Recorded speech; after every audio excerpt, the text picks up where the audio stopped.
আল্লাহর উপর আমাদের বিশ্বাস রাখা উচিত।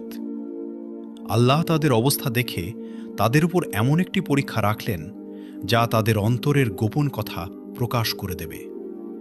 এই জন্য তাদের উপর নিষেধাজ্ঞা দেওয়া হয়েছিল, তোমরা শুধুমাত্র সপ্তাহের শনিবার দিনে তোমরা মাছ ধরা বন্ধ রাখো, তোমাদের ব্যস্ততা ছেড়ে দাও এবং আমার ইবাদত করো। শহরে ঘোষণা ছড়িয়ে পড়ল। একজন ব্যক্তি বলল, শুধুমাত্র একদিনের কথা, আল্লাহর জন্য আমরা থেমে যাব। দ্বিতীয়জন হেসে বলল, তখন দেখা যাবে যখন যখন সমুদ্র মাছ দিয়ে ভরে যাবে। আর তারপর পরীক্ষা তার রূপ দেখালো। যেদিন শিকার নিষিদ্ধ ছিল সেই দিনই সমুদ্র মাছ দিয়ে উপচে পড়ল তাজা মোটা মাছ, যেন নিজেরাই তীরে এসে বলছে, আমাদের শিকার করো। এই জাতির এমন আগে কখনো হয়নি। এটা আল্লাহর পরীক্ষা।